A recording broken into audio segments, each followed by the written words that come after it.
Are your property taxes going up again? If you think they are, you're probably not imagining it. Property owners in Central Florida, all over Florida, are feeling the squeeze from rising tax bills that seem to climb faster than the value of their homes. But what if I told you there are ways you can push back and possibly save yourself thousands of dollars on your tax bill, on your property tax bill? So today we're going to dig into the truth about Florida's rising property taxes and the one mistake that could be costing you money every single year. And we're also going to talk about Governor DeSantis' proposed $1,000 rebate and what that really could mean for you. So let's talk about strategy, not just complaints, even though that might be enough to complain about when it comes to property taxes. But let's talk about strategy because I think it's time to fight back if you haven't done so already. My name is Ben Danholm, and I'm a real estate broker right here in Central Florida. I'm also suffering from a little bit of a cold, so if I sound more funny than usual, that's probably the reason. My mission here on this channel is to help homeowners such as yourself to navigate the ups and downs of homeownership here in Florida, especially about the hidden costs that can drain your bank account quicker than a trip to Starbucks. So if you own a home in Central Florida, or anywhere in Florida for that matter, this video could help make a real difference in how much you pay and how much you keep of your hard-earned money. So let's start with a problem that is definitely hitting everyone: rising property taxes. According to recent reports, property tax revenues in Florida have more than doubled in the last 10 years. And while some of that is tied to rising home values, it is not the whole story.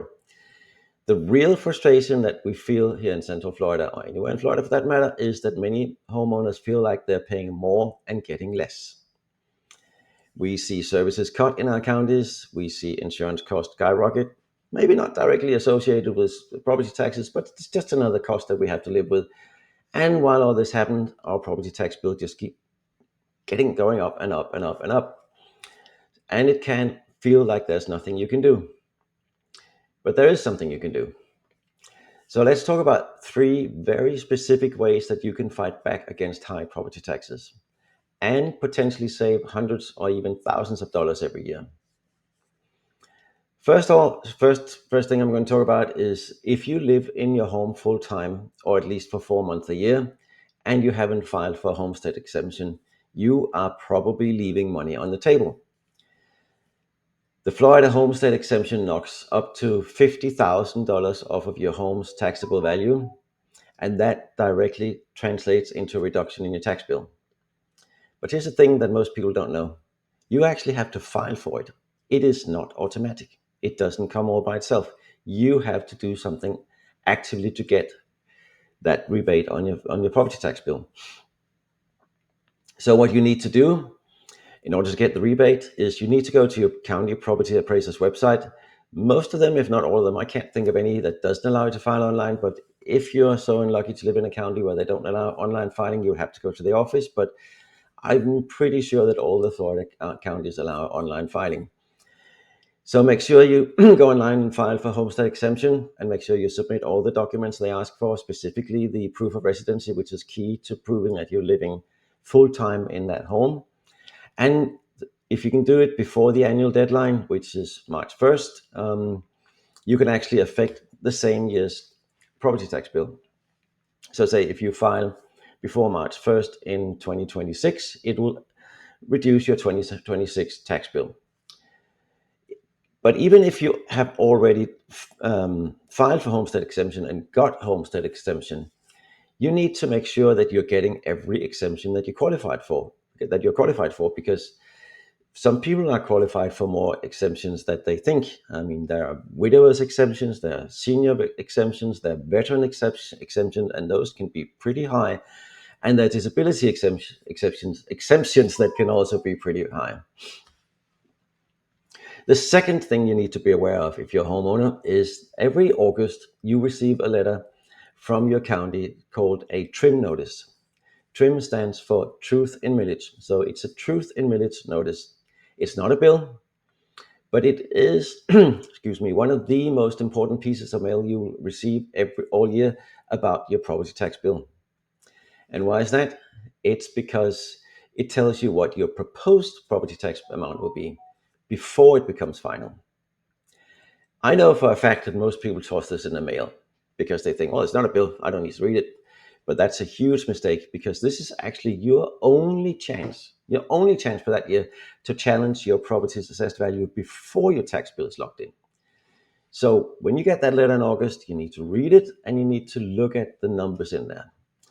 So when you get your trim notice, you don't just look at the final tax number. Look at the assessed value, because that's the interesting part at that point in time.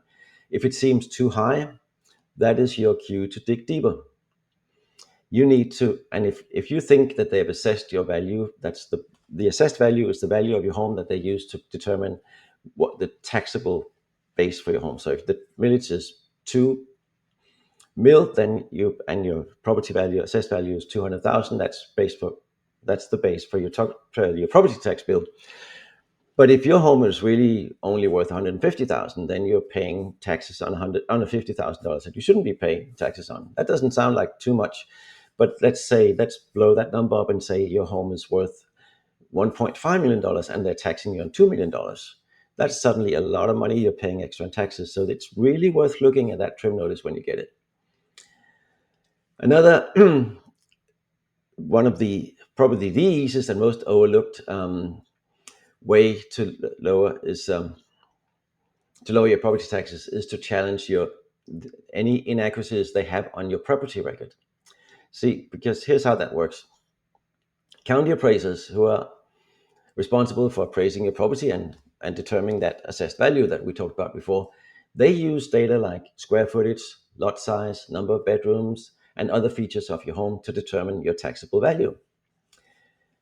So if they have wrong information, say they think you have an extra bathroom, or maybe you have an extra 200 square feet that you don't know about because they're not there, you could be overpaying every single year. So it's really worth, at least once in a while, to go and check your property appraiser's website and see what information they have about your home.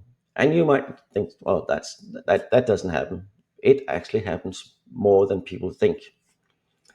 So what you need to do in order to challenge this is you need to, visit your county appraiser's website, find your property, search for it by address or by your name or whatever. They have lots of ways of searching for your property on, and compare what they list as features of your home in terms of bedrooms, bathrooms, square footage, under air, not under air, etc., and compare that to what you actually have. And if there are errors, you can request a correction or even file a formal appeal if needed. So now let's talk about something that you might have seen in the news, something that was blown up quite a lot recently. Governor DeSantis recently proposed a $1,000 rebate for homeowners with Homestead exemption. And the idea, as I understand it, was pretty simple.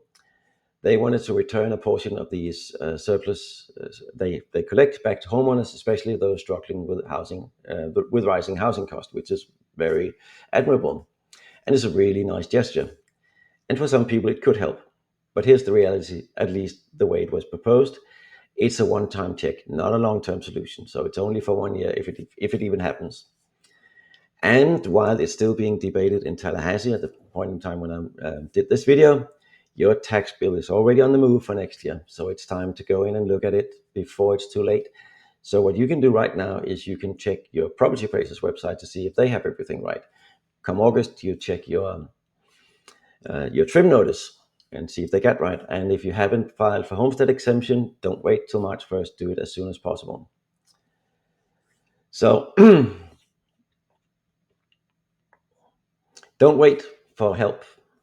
Be proactive and do things right now. So if you found not even one tip in this video helpful, I would like to ask for a really, really quick favor of you. If you can hit that like button on the video, that's really helpful to me. It means that you tell me that I've done something right. And maybe tap that subscribe button so you get updates whenever I do another video. And even better, maybe turn on that little notification bell so you don't miss any future videos like this one. That is, of course, if you're interested in learning more about what's going on in real estate here in Central Florida. Because this channel is all about helping Florida homeowners make smarter, more informed decisions without all that fluff in between. Also, I'd like to ask you this. Have your property taxes gone up in the last few years? And did you do anything about it, or did you actually just accept the way it was? If you don't mind, drop your story in the comments. I really want to hear from you, and I'd like to hear about your experience, especially if you tried to do something and it didn't help, or if it did help, it could potentially help somebody else watching this video. And if you'd like help reviewing your trim notice or checking for appraisal errors or understanding how tax changes could affect your home's value, then contact me directly. I might not be qualified to answer all your questions, but I do know people who are, so I can definitely help you in that way. Thank you so much for watching, and sorry about the voice today, it's worse than usual. Thanks again for watching. Bye for now. See you next time.